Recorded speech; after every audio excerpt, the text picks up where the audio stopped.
Welcome back to the Fast and Free podcast. I'm Brant Stachel, endurance coach, registered psychotherapist, and I specialize in sport and men's performance.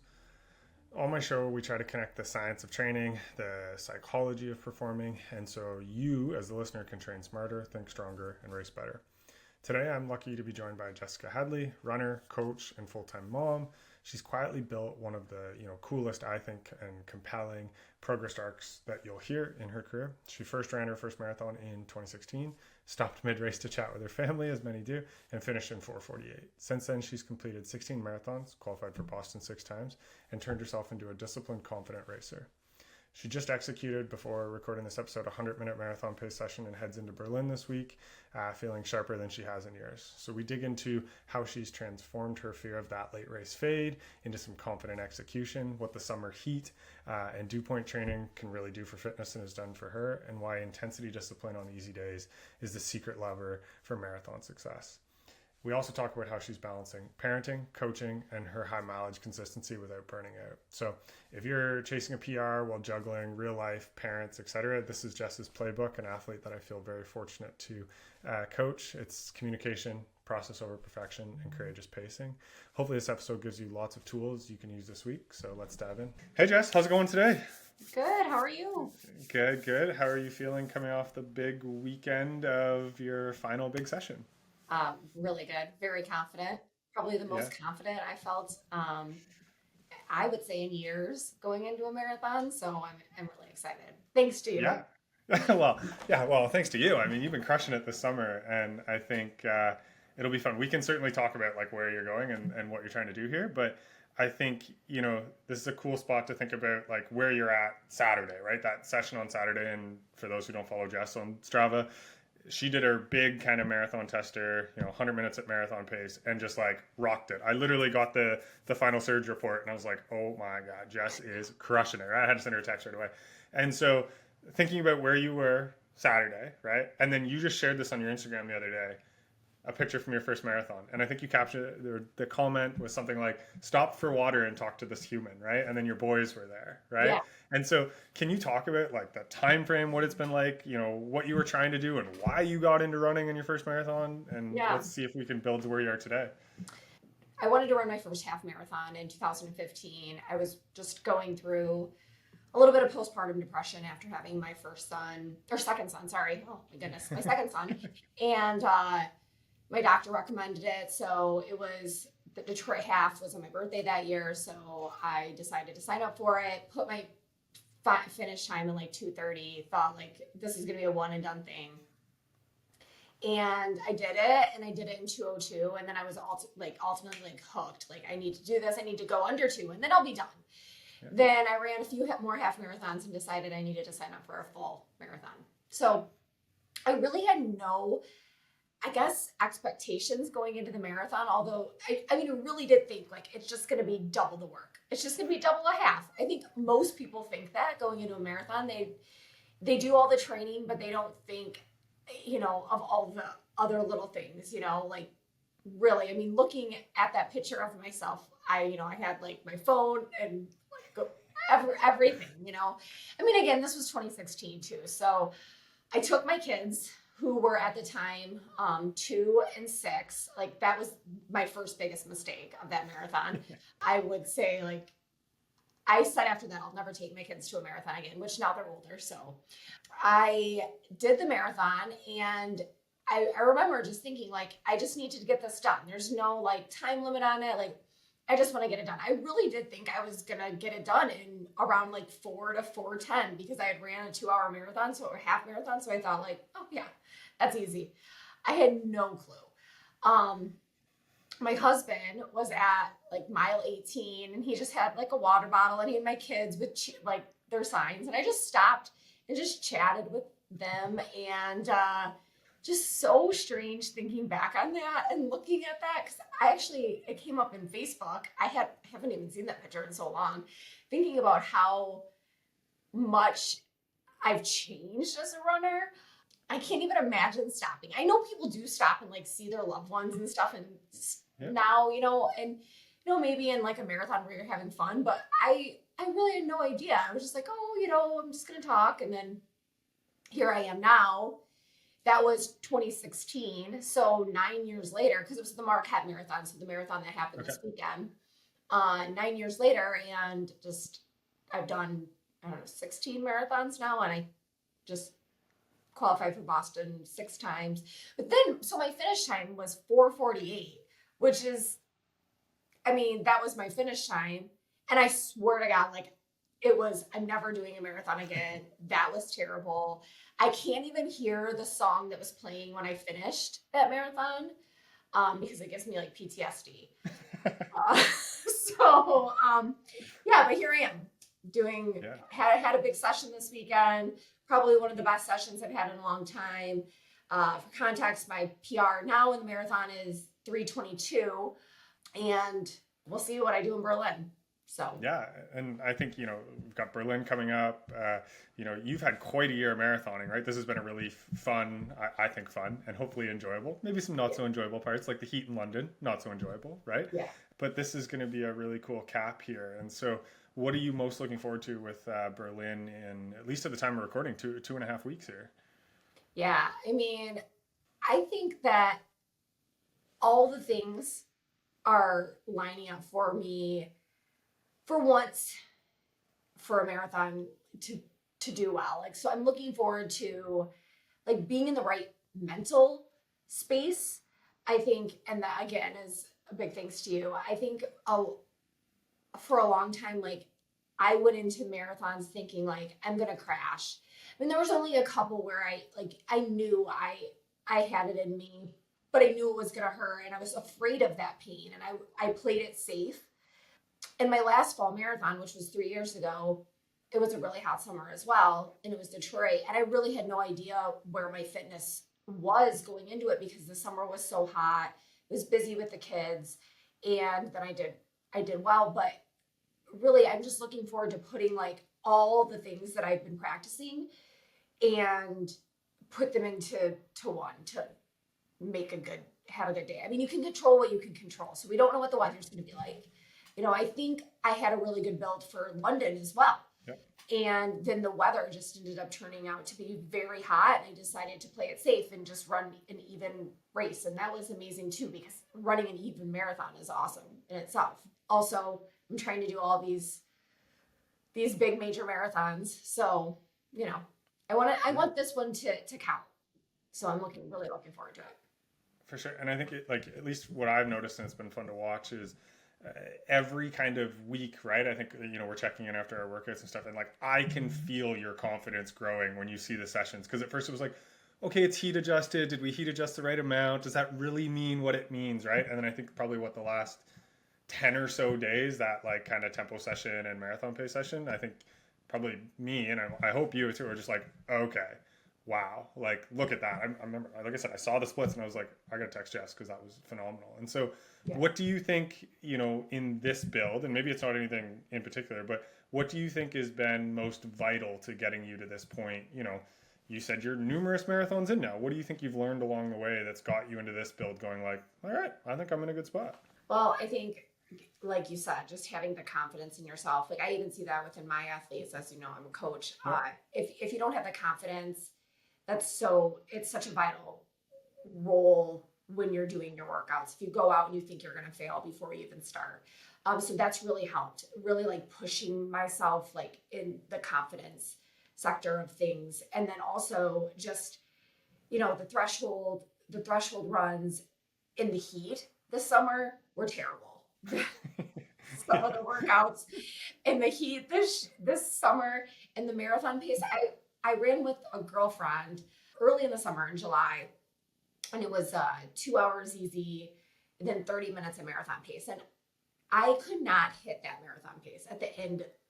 I mean, I was struggling in my high end of my marathon pace. And then just, that's 6 weeks later. And I just absolutely annihilated my marathon effort. And I also want to say, like, I am a coach. So the whole time I'm thinking, oh, I'm running way faster than my marathon effort here on this past Saturday. But I was in complete flow. Like I didn't feel like I was pushing myself. My heart rate was controlled. I felt very much like this is my effort. This is how I feel. This is how I feel great. those marathon pace workouts really help, and the threshold work really help. I wasn't scared. For years, Fridays were like a stress to me. Like, oh, I have this big long run tomorrow. I'm going to be, it's going to be so scary. And now it's like, okay, I have to go long run. If I do well, I do well. And if I don't, what's going to happen? It's a workout, move forward. And I think that a lot of people put too much pressure on themselves to perform in the workout, and then they lose sight of everything else. Yeah, absolutely. I think there's this quote, Elena, my wife, as you know, she put on sticky note or something, one of her first marathons, and I believe it's Sarah Hall. I could attribute this incorrectly, but it was like, if you're not failing at least once in your marathon build, you're probably not doing it right. And it's like, it's going to suck sometimes. There's going to be bomb work. It's like, I know you came back after a couple of those really hot ones, was like, that's all I had. I don't know what I can do. Like, it's like, yep. It's like, well, what did you get up to in Detroit this year? Like 90s a lot of the time with humidity for a lot of those, right? Yeah. Like, it was nuts. Yeah. It was 100% humidity.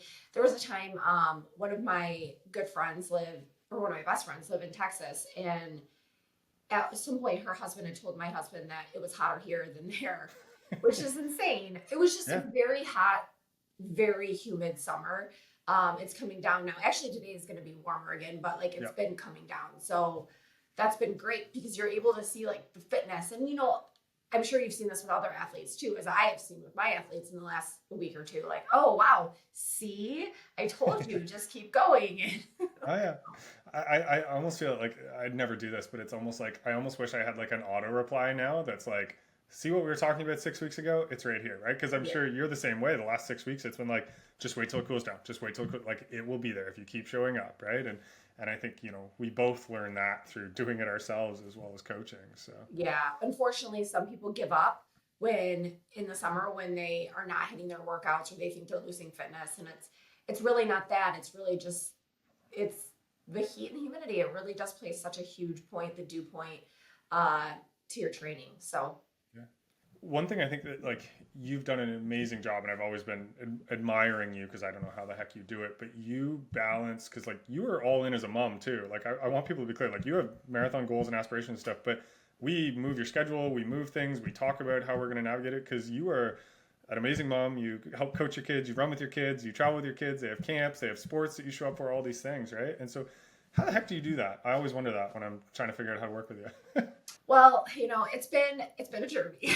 So, I would argue that I think every phase of parenting as a runner is hard. When my kids were little, I was trying to find, a babysitter just to watch them so I could go out and long run, or make sure my husband was home, or, if he was traveling in the summer, I'd have to run on the treadmill because I couldn't leave them. So there was that.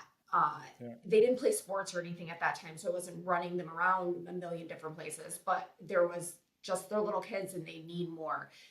But now as they're older, I'm out tonight, for example, I'll be out at football until 9:00. We'll eat dinner at 9:30, and then I'll go to bed, and then I'll have to run in the morning. And that's tough. And then my older son, who's in high school, runs cross country and track. And sometimes those meets are really late. And it's just such a fine balance of, I see their schedule and then I make my schedule around their schedule. Like I'm never going to miss anything of theirs because of what I'm doing, because ultimately this is a hobby for me, but it is a very important hobby for me. So it's been great that both of them love to run, especially my oldest, because when we travel, he can go run. Like we were in the UP, the Upper Peninsula of Michigan. Yeah.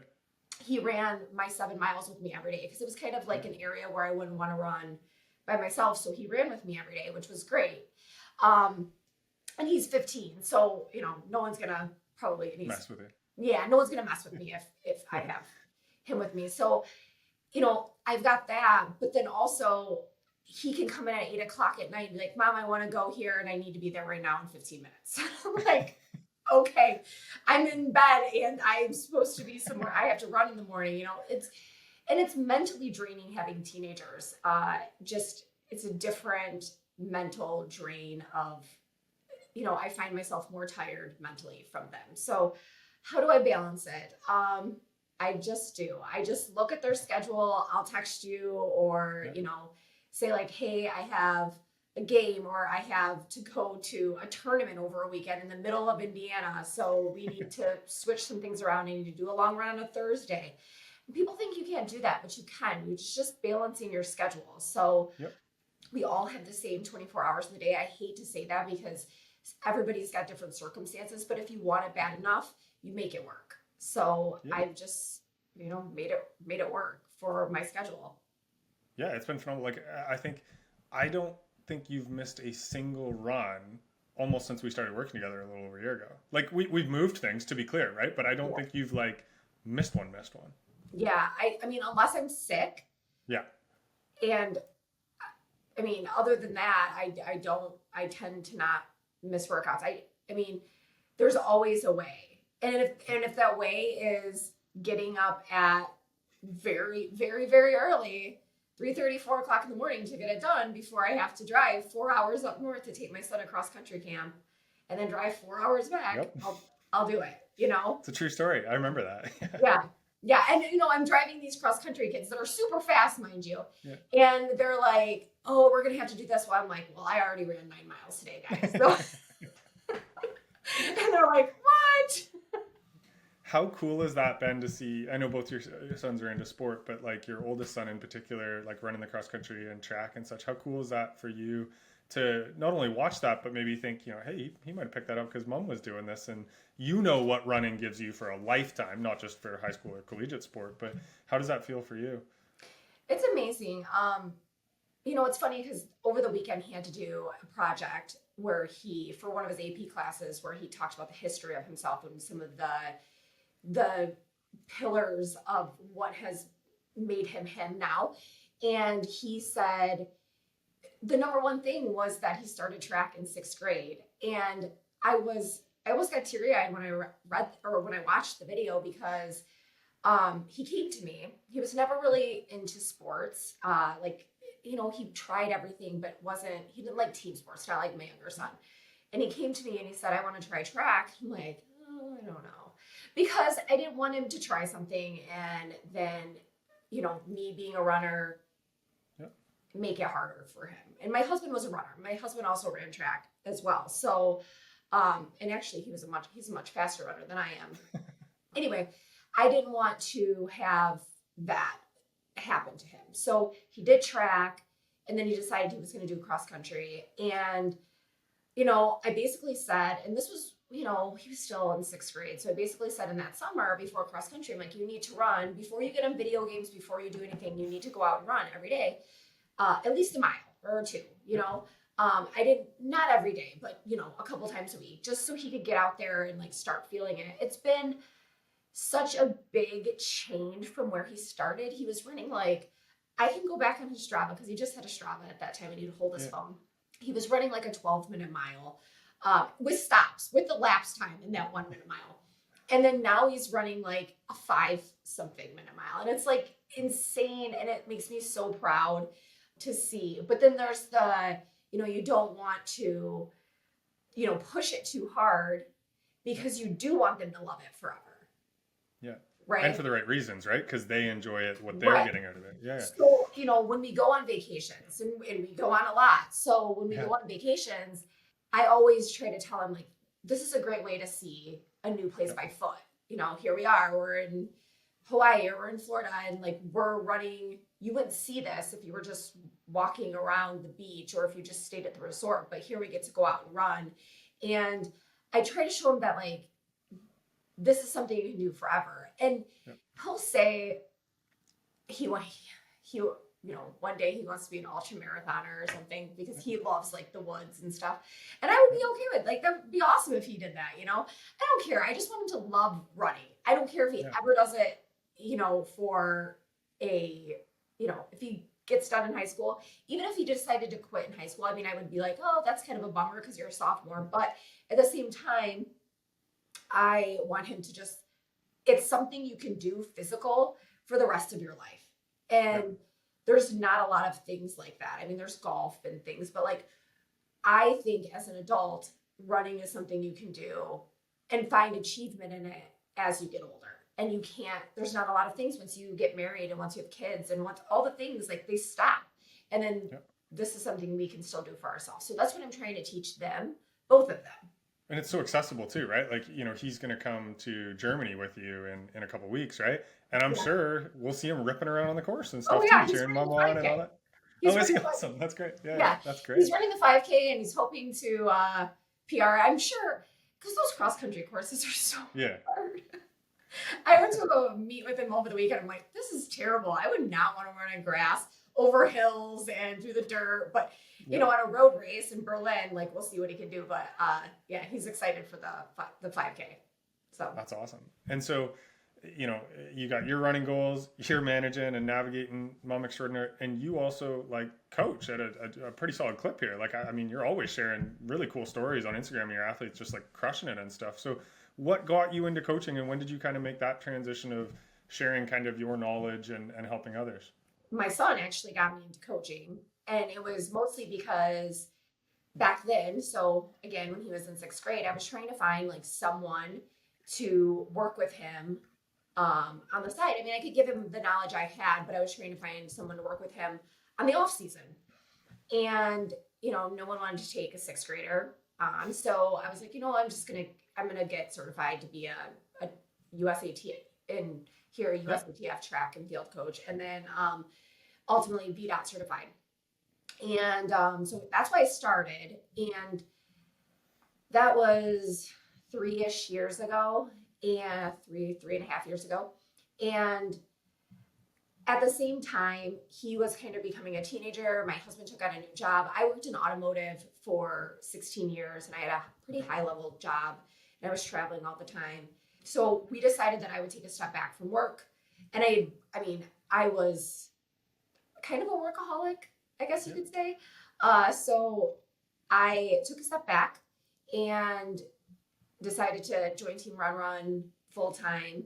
And at first I was like, okay, I'll take on 5 or 10 athletes. And now it's a full-time job, as you know, being a coach, and it doesn't stop. It's Monday through Sunday, all day. It's full-time. And I think sometimes people, discount that, but there's so much to coaching and I love it. I absolutely love it.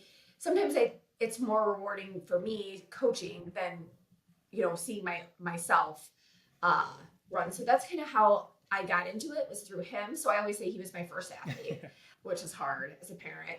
But then now having the athletes I have, and I have a wide range of athletes. So I have athletes I take on a lot of youth athletes because that's again why I kind of started. But I have athletes from 12 to in their mid 60s. So real large range of athletes. I have athletes who can run a 2:45 marathon and athletes that can run a 5+ hour marathon or are just trying to get back into running. So, I really want to coach, the everyday runner and be there for them, communicate with them. My biggest, you're very communicative with me, and I think that's very important when it comes to coaches, because I have had coaches that don't communicate, and I feel like that can be an issue. So communication's key, and I love it. Yeah, it's interesting you say that, because when I talk to other coaches that I'm either mentoring or helping develop as coaches, I always say it's so easy to get quantitative data. I can see every single one of Jess's splits. I can see everything, heart rate, elevation, all that, right? But the qualitative data is super crucial, right? Like, I don't know how many times I've probably texted you this summer and be like, hey, how was it like out there today? It's like, I don't even, like, it's not that I don't care about the splits. I saw them, I looked at them, I saw what happened, but it's like, give me the context, right? And so I think you're bang on with that, looking for a lot of that qualitative data and communication, because that actually is coaching, in my opinion, is talking to your athletes. Like, they're not spreadsheets. Yeah. Like, how did you actually feel in the workout? Because on paper, it looks pretty good, but did you feel good in that workout? How were we practicing fueling going into the marathon season? Like, I know we talk about that a lot, but the fueling aspects, nutrition, and what was the weather like? Because you don't know. I have a lot of athletes in the South, so I feel like it's still really hot there, and you can tell that they're really, their paces are still heat adjusted, and that's okay. And, or, altitude adjusted. Yep. So it's just like talking to them. Also, there's a lot of external factors that go along with coaching. Everyone has stresses in life, as you know. So sometimes I feel like like a mini therapist, but in a good way. Yep. Yeah, absolutely. It's totally like that. And I think one of the cool things you said earlier is like you almost feel more excited or more proud, whatever language you want to use, about what they're doing. And I get that all the time. Right? I see the updates, I see race results, I see what people are building to, and I'm like, I'm a washed up has-been now. Like I used to be okay, not anymore. I don't know, maybe I'll run something in the future. But like getting to see like what you're doing or what others are doing and seeing where they're driving, I'm like, I get a lot of joy out of that, seeing people go after that like pursuit of excellence, like whatever excellence means to you, right? That might mean something different to you than it does the person who just started running, but that like pursuit of excellence I think is so joyous, and I think we're lucky as coaches to be involved with as many people as we are. Absolutely. When you see that workout, and I had an athlete trying to hit a workout, a couple times in the same workout. She really wanted to keep trying in the workout, so we, spaced it out. And actually today she hit it, and just that, oh my God, I did it finally. It's like, there it is. Yeah. I knew it was coming. I had no, I knew it was there. It was in you. But yeah, it's exciting. Yeah. And so we've talked about this a little bit, but obviously I coach you right now. And what has it been like for you being coached while coaching? Like, what have you taken away? What have you learned? That's not a plug to be like, oh my God, I'm a genius. But what do you learn from that actually process of like being coached while coaching? Oh, thanks, but we'll see. No, I've always had a coach almost since I started running. As an athlete sometimes, and also being a coach. I mean, I text you sometimes and I'm like, yeah. hey Brant. yeah. I can tell when the ask is coming. Yeah. So like, I really think that maybe I should be doing this. And I do that with the caveat of knowing that what I know and what I don't want to say dislike when my athletes ask the same types of questions. So I try not to be, needy or challenge your coaching, but it is also like you got to trust the process. I am like, okay, I am paying you because I pay you. So I'm paying you for a reason. So I have to trust that he is getting me there. He is getting me there. And you have a coach. Everybody has a coach. And what I've taken from you is that a lot of what you've taught me, like mentally, like in running, especially this year, because we had the discussion about like where I am mentally and like my age and all the things. So I've taken that, and then also just trusting you. Sometimes it's really hard to trust a coach, even though you think that they know, that they know what they're doing, but as a coach, sometimes it's hard. So really talking to my athletes about that too, like, trust me, this is going to help you, or like giving them feedback. There's a lot of programs for like Chicago Marathon, Detroit Marathon, where they have them like run,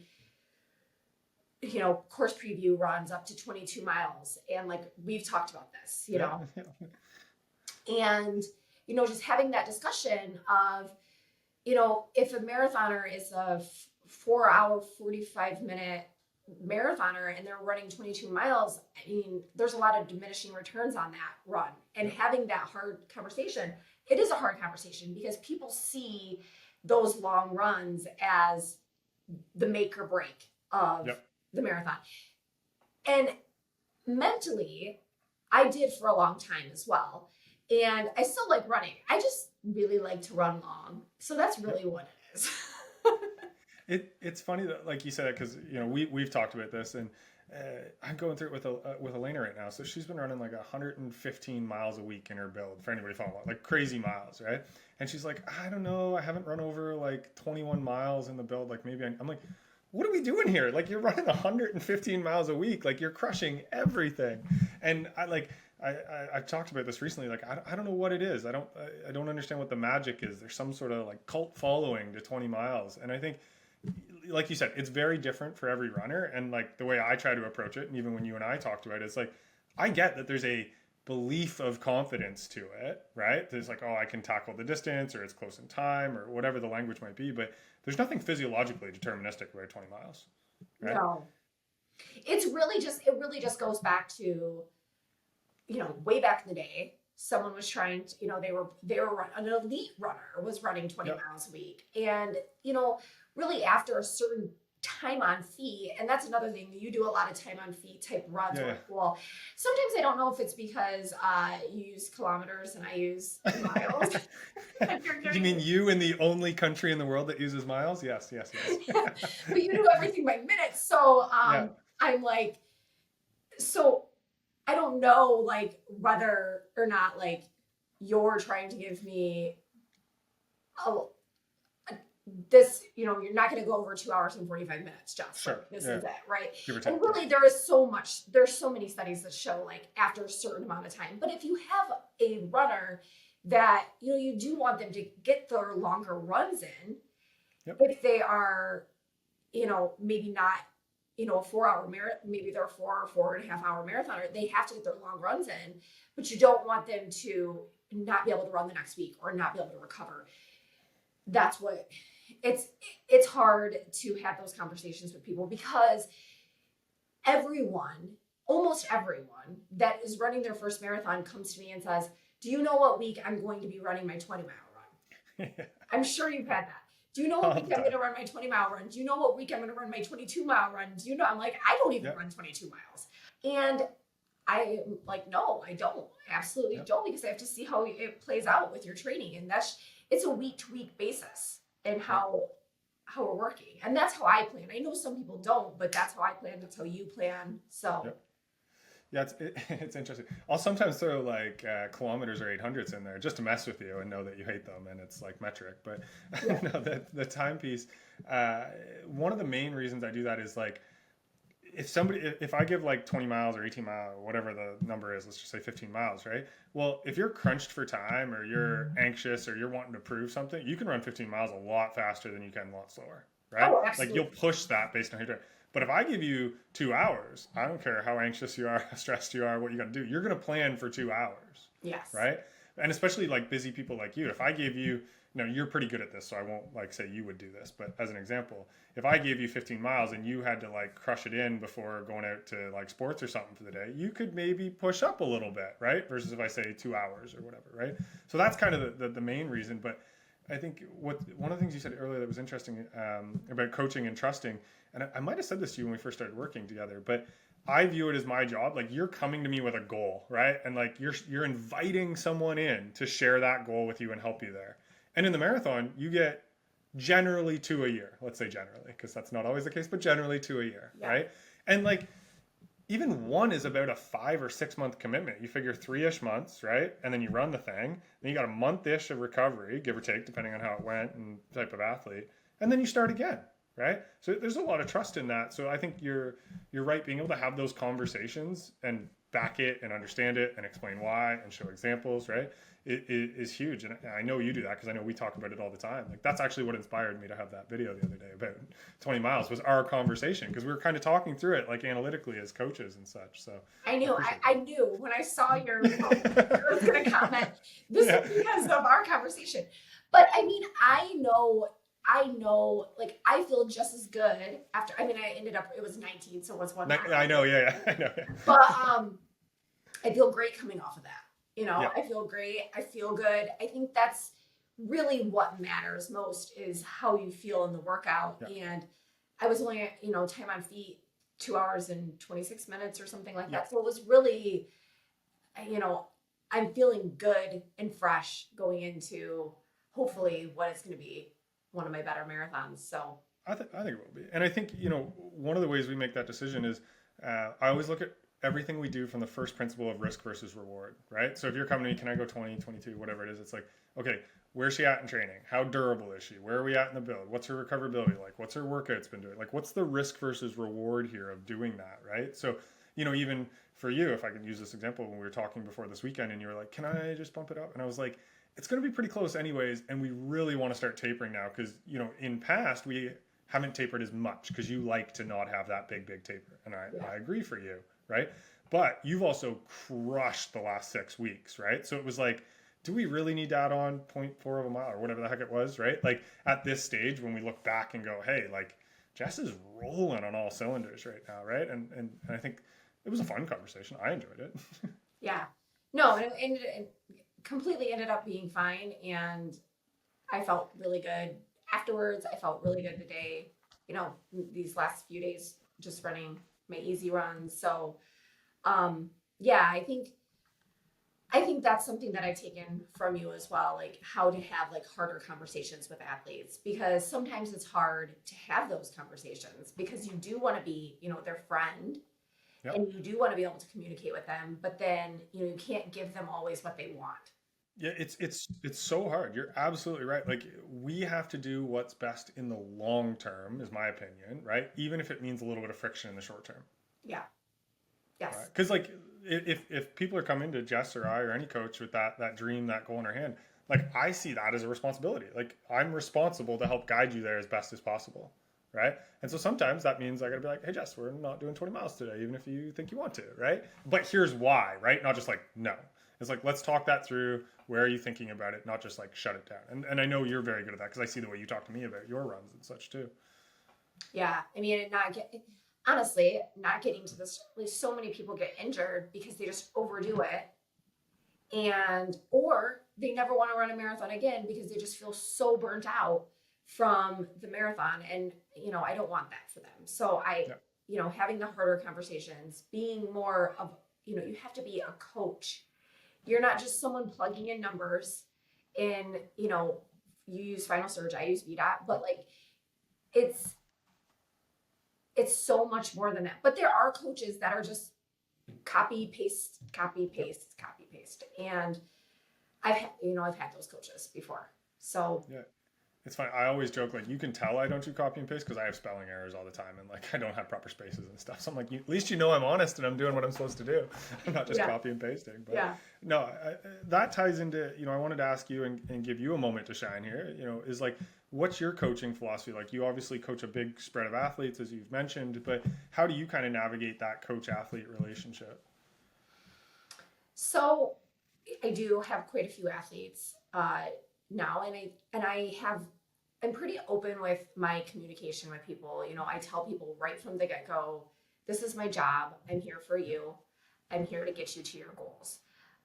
So really open communication with a caveat that, if I don't text you back in an hour, it doesn't mean that I hate you. It's like Yeah. I have life as well, Yeah. but communication is key for me, and just open communication. Let's talk about things. Let's talk about where you're at.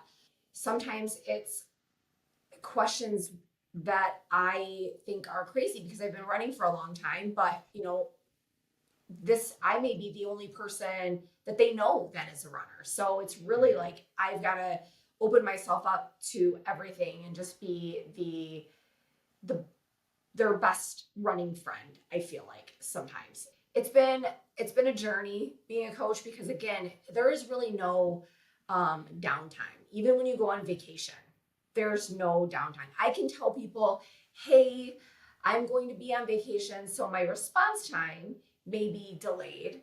But still people, I mean, my phone is going off right now. Yeah, mine's doing the same thing. And there's no, yesterday was a holiday here in Michigan. There's no, or in the United States. So there's no, I feel like you could set boundaries, but I don't set them very well. It's I'm the okay same, though. don't worry. Yeah. Because really, honestly, I want to get people to their goals. I'm so ecstatic for people when they get there that I'm able to open myself up for them. I'm lucky that this is my job. Although, I do have children and I do have to still find work-life balance where I'm like, okay, if I'm driving 8 hours in a day, I'm not going to text you back, and I do let people do this. So it's really just building a strong foundation with them, communicating with them, checking in on them. If you haven't heard from an athlete in a while, I'm sure you have athletes that you haven't heard from in a while. And it's like, where are you? What's going on? Like, you're doing your runs, but you're not responding to me. So is everything okay? So some people are, everyone's different. Some people want a lot of communication. You got your middleman and and I know that when I started as a runner, I was up here And I want to say that I'm more down here now. Yeah, you're good. You're good. Don't worry. Yeah. Well, I think too, like the longer you work with a coach, like a particular coach, the quicker you get like a shorthand and understanding, right? Like I don't need to check in with you after every easy run now because we kind of know where we're at, right? And I know like that was just a good solid up the run coming out of a workout. Like you don't have a big injury history or anything like that. And I have a lot of trust in you because you've navigated a lot of things while we've been working together that I'm like, I know she's making the right call while she's out there, right? So I think, for anybody listening out there who wants to be coached by Jess or me or anyone else for that matter, like that communication in the beginning is crucial because that's how us as coaches get to know you so we can be better coaches for you. Absolutely. Is that fair? Does that align with what you think? Yeah, absolutely. I think that's key. I mean, easy runs are, it's one of those things where you still get those athletes that are running their easy runs like full force every single day. And that's a hard conversation, like let's slow it down. And sometimes I have to give examples of myself like, hey, I ran a 7:40 pace on Saturday, but I ran a 10:30 pace on Sunday. So, I'm by no means elite, but if I can do that, you can do that, Oh, absolutely. Yeah, I literally do that all the time. This sounds mean, but it's not, I promise. But one of my elite guys who's trying to run 2:12 this year in the marathon, I will copy his entire screen share, copy paste his final surge week and send it to athletes who are running too fast. Like he's running 8-minute miles, 7:30s to 8-minute miles, easy days. Now he's running 125 miles a week if I convert properly, right? But it's like if he thinks he's getting benefit out of it when his marathon pace is like 450 miles, you're probably good to ease up a little bit, like just a little bit. It'll be okay, right? Exactly. But I think it's good. Absolutely. You'll feel way better. You'll feel recovered. You can run more. Like, we didn't slow down very much at all, but like, look at what you're running now. Like probably the biggest month you've ever had. I think you said it was. I ran 317 miles. Yeah.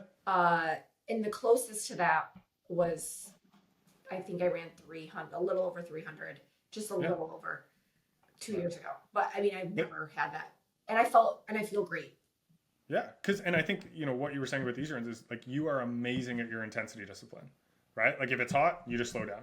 Mm-hmm. If it's cooler, you go with the flow and the effort of it, right? You never overreach almost, right? Which is probably taking you a while to learn, I imagine. It takes all of us, to be honest, a while to learn. But like, do you think that's been something that's been really interesting this last year? Because I've seen it with you as we've kind of grown. Like your intensity discipline is amazing. I can always count on you to do the right thing, basically.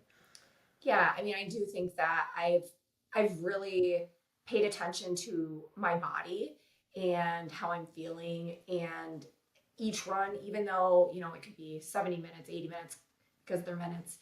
And I go out there and I do what I can for that amount of time. I don't compare myself. I used to, let's say I had a 7-mile run. I used to have, in the easy range, I'd always have a progressive easy run, progressive easy run, start out high. And I'm like, I'm just out here. I don't even really want to check my watch. I just want to run off of effort and know that it's easy and know that my breathing is well, know that I'm feeling good. And generally I stay within my range. And then on those hard days, when I do have a workout, I'm able to dial it up because my body feels ready to go.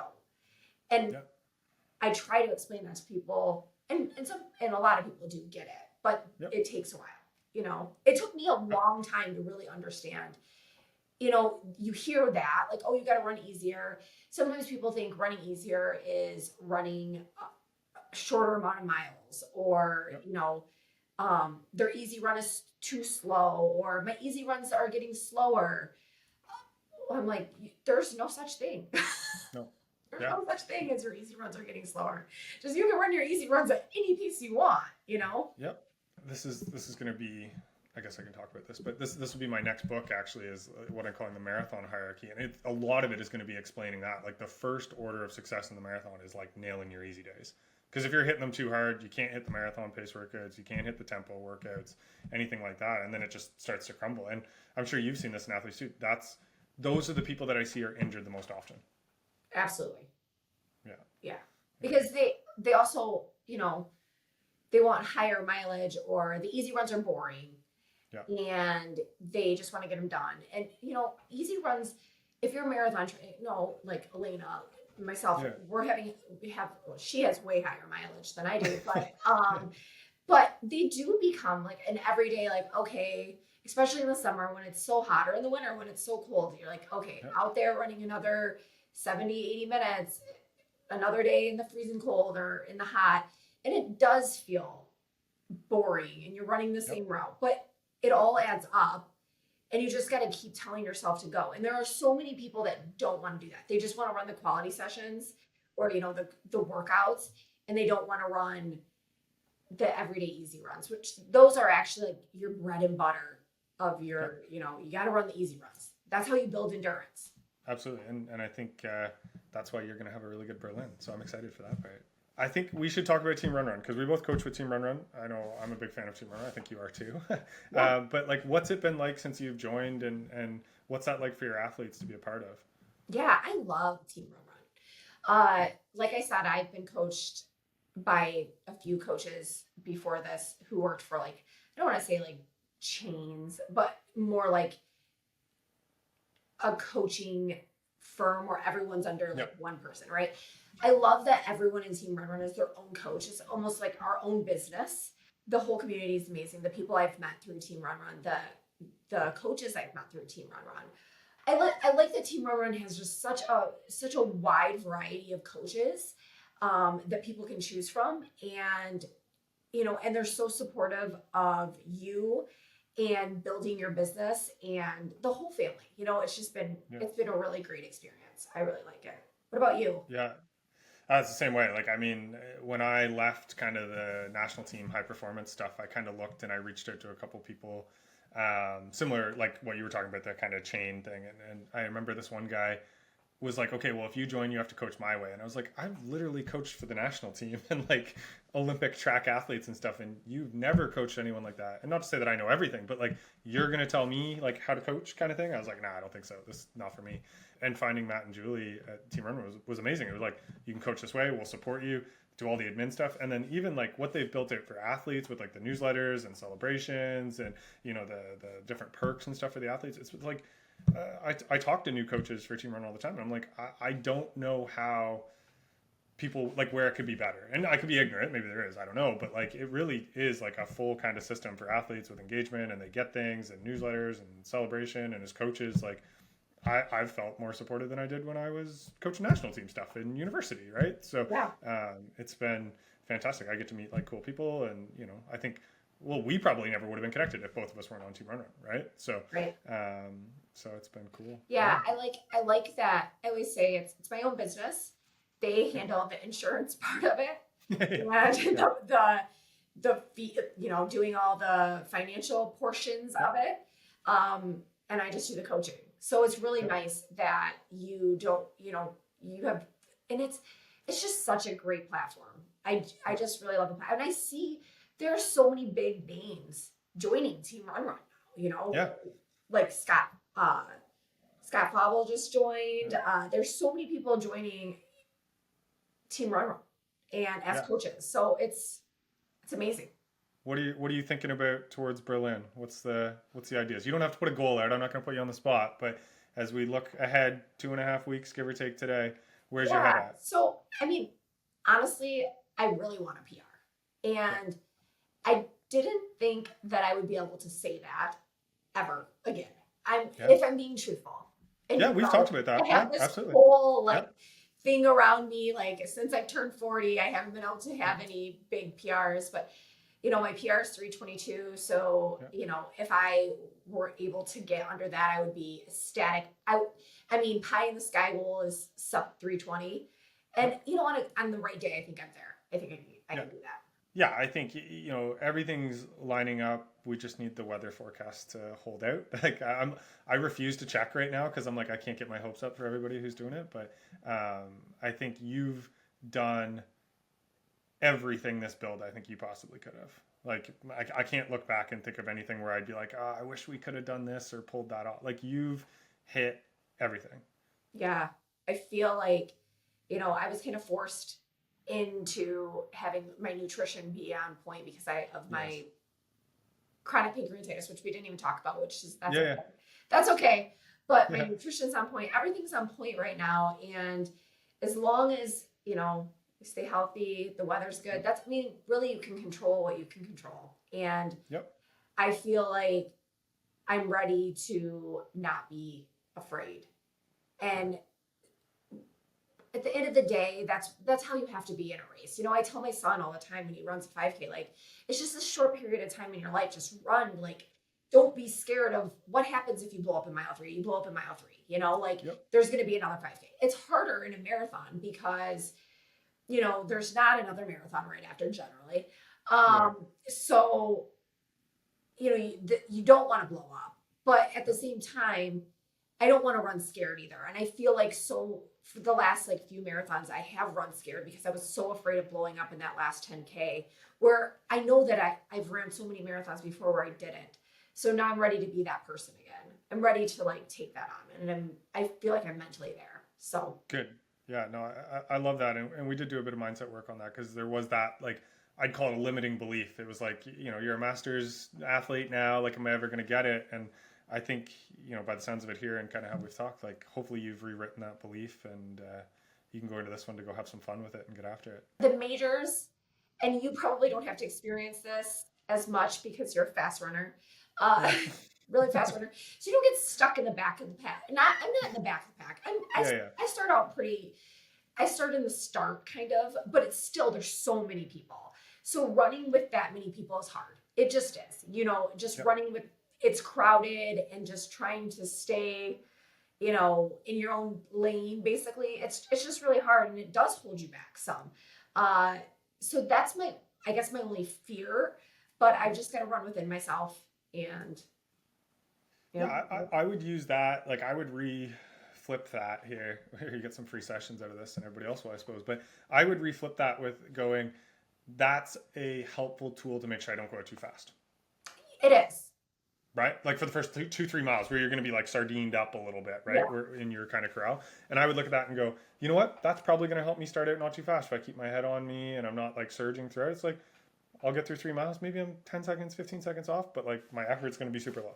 Yeah. Right? And it's that's how people would always tell me, don't go out too fast in Boston. And every single time I've ran Boston Marathon, I've never went out too fast because there's so many people around me that I felt if anything, those are my slower splits because it's so small right there. Yeah. So, London was insane because I don't know, they had close to 57,000 people. So I'm hoping Berlin's not as nuts as that. But, I'm just excited. I'm ready to go. If you told me go pack, you're leaving, it's going to be this weekend, I'd be like, all right, let's go. I'm really trust me. My house is the same way right now. Don't worry. So. Yeah. Oh, I'm sure. I'm sure she's ready to go too. I've been following her. So yeah. Well, and that's another cool thing about the Team Run side. I've noticed that we probably should have touched on is I don't post a lot. I'm not a big social guy, but I've seen so many coaches supporting other coaches in their pursuit of running, right? Whether it's Strava or Instagram and all that stuff. And I know you and Elena have liked or comment or whatever, all that kind of fun stuff and follow each other along. And I think that's a really cool inspiratory piece that we also have there. Yeah, we should lift each other up. It's not a competition, it's not a competition against one another. No, not at all. It's we want each other to do better. So yeah. Cool. If people want to follow along, where would you direct them? So you can find me on Team Run's page, Jessica Hadley. Yeah, I'll link that below. Yeah. I have an Instagram. It's JessBug1122. That was my original AOL, and I'm dating myself by a lot there. Yeah. AOL had just came out, and that was my original JessBug1122 was my awesome. name when I had to dial up to get in. Yep. Yeah, half the audience has no clue what we're talking about right now, but that's okay. Yeah. There are people out there that are over there will, that know. Yeah. Awesome. Well, yeah, we'll link those definitely so people can follow along because you truly are I've noticed this since working with you and following you. You share the realities of running. It's really cool to see your kind of journey in balancing, mom and life and, what it is you're going through on a daily or weekly basis with running. So I think it's a great follow for anybody who wants to see what it's actually like to navigate life as a mom and a runner. So kudos to you. Well, thank you. I tried, trying. Yeah. Thanks a lot, Jess. I appreciate it. All right. Thanks, Brant.